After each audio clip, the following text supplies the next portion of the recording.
प्रिय श्रोताओं, प्रार्थना के जीवन में रुकावटों के विषय को सीखते समय हमें जान लेना है कि एक खास हथियार जो शैतान इस्तेमाल करता है उसे भली भांति समझ लें और उस हथियार को चलाने की तरकीब समझ लेना बेहद ज़रूरी है, क्योंकि शत्रु की चाल को जान लेना ही लड़ाई जीतने का भेद है। और शैतान का हथियार है शक का।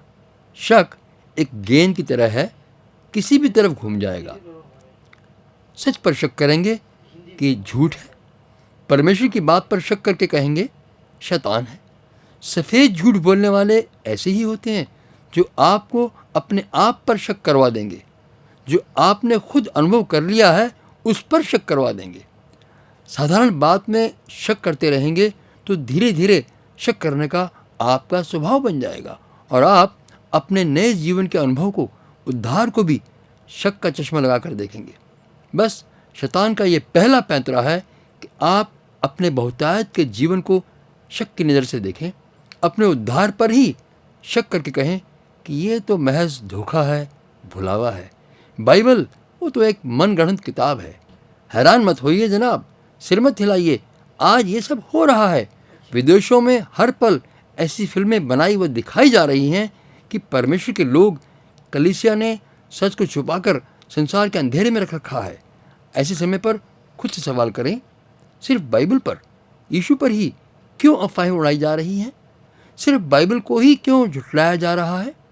दरअसल सच को ही झूठ कहने की कोशिश की जाएगी।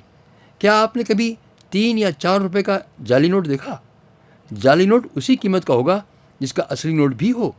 उद्धार पर शक करके आप प्रभु परमेश्वर से, अपने संबंध पर, अपने संतान होने के रिश्ते पर भी शक करेंगे। अब जब आपका परमेश्वर से संबंध का धागा ही कच्चा पड़ गया तो आप क्यों कर प्रार्थना की हिम्मत करेंगे? परमेश्वर का आत्मा आपको दिलेरी देने के लिए कहेगा, बेटा वचन पढ़ो, पर आप निराश होकर वचन पढ़ने से, संगति करने से भी हिचकिचाएंगे। बस उस समय जब कुछ भी नजर नहीं आता, चारों ओर अंधेरा नजर आ रहा हो, तो घुटने टेक कर, नम्र बनकर, दीन होकर पश्चाताप करें। उस समय जो वचन आपने पहले समय पढ़ा हुआ है, आत्मा में वो अविनाशी बीज ऐसे समय में काम आता है। वह जीवित वचन आपको जागृत करेगा। वचन के खुलने से प्रकाश होता है जो कि शक के अंधकार को दूर करेगा। आप परमेश्वर की दया, प्रेम व समर्थ का पूरा स्वाद चख सकेंगे। प्यारे, प्रार्थना के जीवन में शैतान का ऐसा हमला कई बार होता है, लेकिन यदि आप यह हथियार व योजना से वाकिफ होंगे तो आप प्रार्थना में बलवंत होते जाएंगे, किलों को ढा देने वाले याजक बनेंगे, ताकि परमेश्वर के राज्य का काम आपके द्वारा पूरा हो। हमारा शत्रु तो हर समय इस ताक में रहता है कि हमें फाड़ खाए, जबकि हमारा पिता परमेश्वर हर पल हमें तैयार करता है कि आत्मिक जीवन में बढ़ते जाएं, वरदानों में बढ़ें, आत्मिक फलों में बढ़ें और मसीह की देह उन्नति करती जाए। और ये काम हमारे जीवन में प्रार्थना का मुख्य स्थान होने से ही होगा, जब हम रुकावटों पर जय पाना सीखेंगे। याद रखें, रुकावटों को जान लेना काफ़ी नहीं, बल्कि उस पर प्रबल होना जरूरी है। आपके हथियार हैं लगातार प्रार्थना में मन लगा रहना, घुटने टेके हों या काम कर रहे हों, पिता के साथ बातचीत सुनने करने में लगे रहें।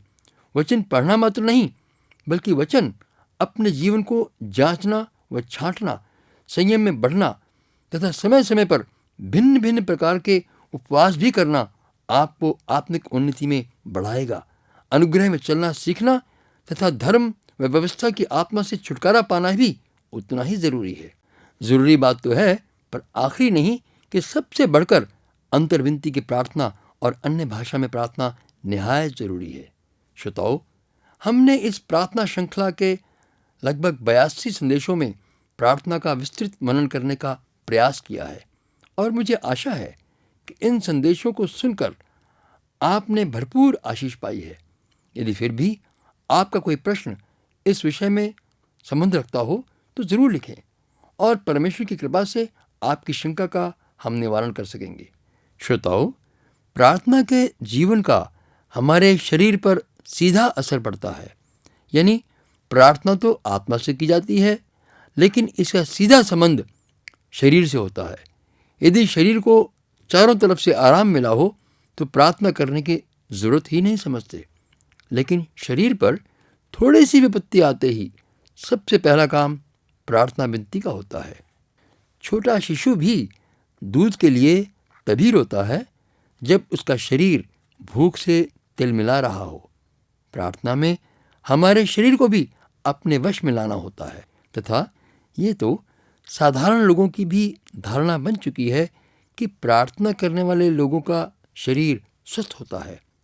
इसलिए हमारा अगला विषय शारीरिक चंगाई पर विचार करने का है। श्रोताओ, चंगाई हमारे आत्मिक और शारीरिक दोनों प्रकार के जीवन की ज़रूरत है, और पवित्र आत्मा की सहायता से हम इस विषय पर आने वाले सप्ताहों में विचार करेंगे। इसलिए आप स्वयं भी सुने तथा अन्य मित्रों को भी सुनने के लिए उत्साहित करें। परमेश्वर आपके साथ है।